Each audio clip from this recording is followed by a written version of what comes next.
In the next two lectures, we'll be learning how to solve percent problems. We'll be learning two different techniques.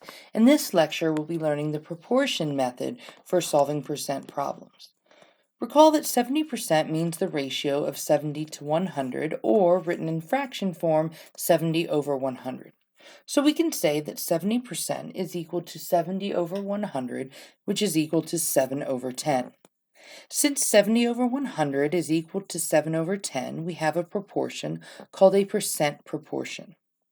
Generically, we can say a percent proportion is the amount over the base equal to the percent over 100. To use the percent proportion, two of the three values, amount, base, and percent, must be given. Percent problems are often written in the form amount is percent of the base. Let's start by determining the values for the amount, base, and percent. The percent is always the easiest to find because it either has a percent symbol or the word percent. So I always start there. What number is 25% of 116? 25 is going to be our percent. If our problem is written in the form amount is percent of base, we can just go in that order. What number is going to be our amount is the percent of our base, 116. So what number, our unknown, is our amount, 25 is our percent, and 116 is our base. The next example is again written in the form amount is percent of base. Our amount will be 30.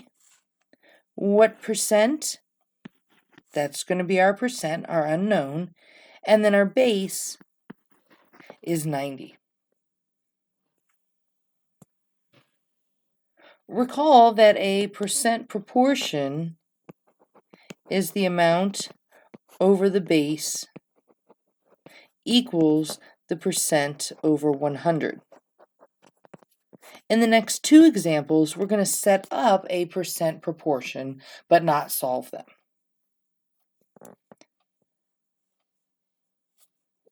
680 is 65% of what number?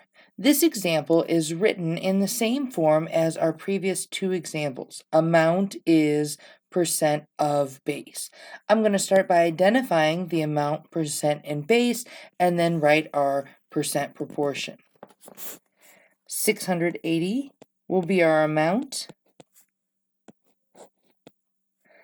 65 is our percent, and what number, the unknown, is our base. Now we write our percent proportion. The amount over the base, our base is unknown, so we need some variable, equals the percent, 65 over 100. You'll notice that I did not convert the percent to a decimal or write the percent symbol.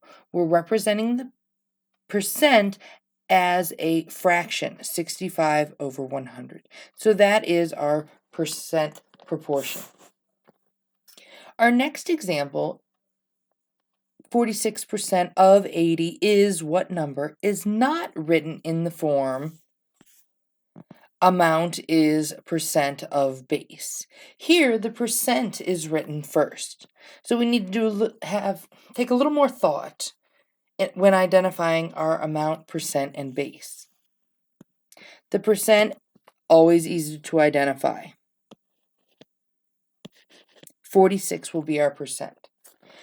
46% of 80 is what number? We want to find 46% of 80. 80 is the total. We know that half of our percent proportion is going to be the percent over 100. 100 is the total, and in this case, 80 is the total as well. So 100 and 80 should be across from each other in our percent proportion.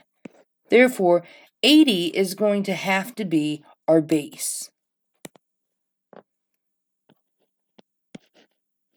which leaves what number, the unknown, to be our amount. Writing our percent proportion, we'll have our amount, which is unknown, let's call it x, over the base equal to our percent over 100. In our next two examples, we are going to solve using the proportion method. We are going to identify our amount, percent, and base. We'll then write a percent proportion and solve that proportion using cross multiplication. The layout of this next example, what percent of 40 is 8, is similar to the previous example, where our percent was first, our base was second, and our amount was third. So what percent, that's our percent, of 40, 40 is our base, is 8, which is our amount. So I'll write my percent proportion. 8 over 40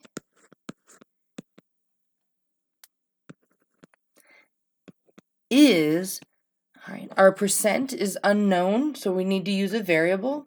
I like to use the variable p when my unknown is a percent, because at the end of our problem, we're going to have to make sure to write our answer as a percent with a percent symbol. So I'm going to use the variable p to remind me to do that.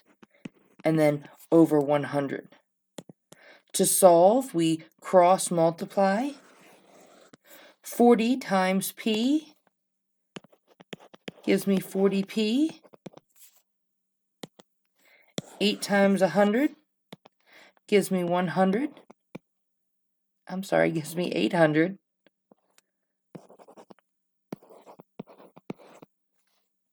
To solve for p, all we need to do is divide by 40.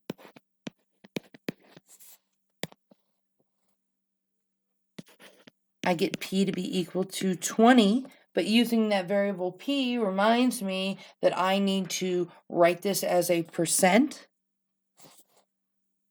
We were in proportion form, so we had 20 over 100. All I have to do to convert this to a percent is put a percent symbol. We end up with p equals 20%.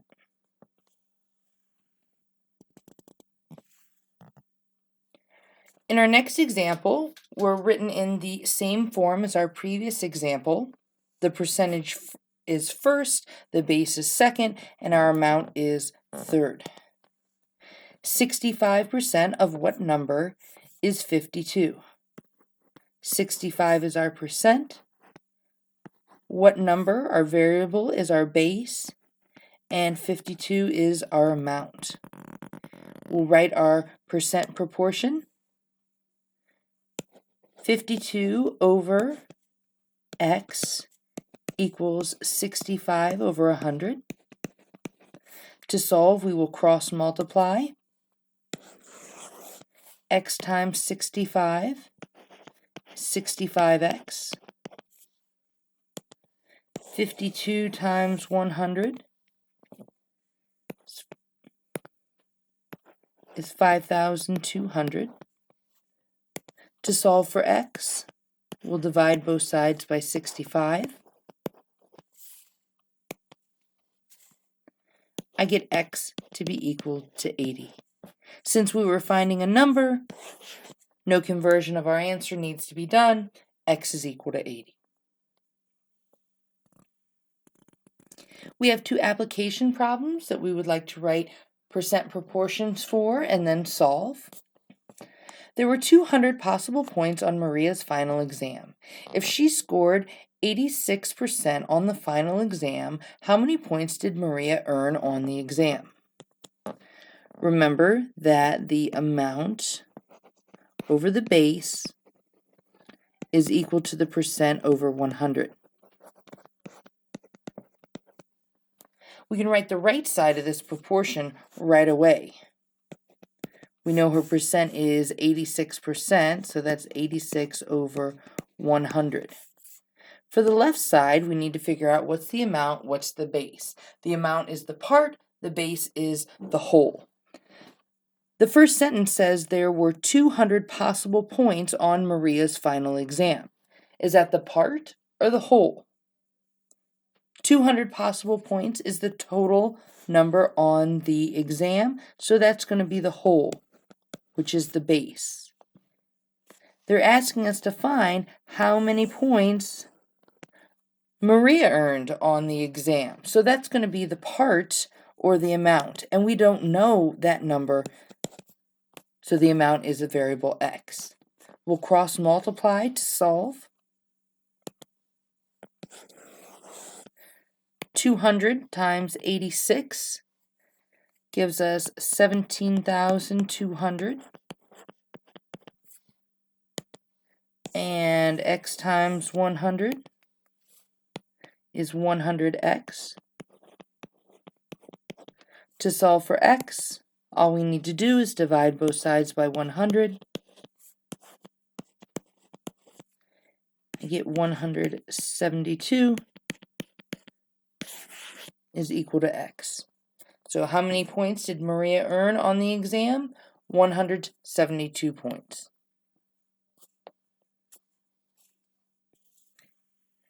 The Appalachian Trail is 2,184 miles long and passes through 14 states. Janet and Kellen plan to start hiking in Georgia and hike 546 miles. What percent of the trail will they hike? We see that our percent is unknown, so we can write the right side of our percent proportion right away. P over 100. The amount is the part, the base is the whole. It says that the Appalachian Trail is 2,184 miles long. That is the whole, or the base. And they're going to be hiking part of it, that part being 546 miles. So that's our amount. We have our percent proportion, and we're going to cross multiply to solve. 2,184 times P is 2,184 P. 546 times 100 is 54,600. To solve for P, I'm going to divide both sides by 2,184.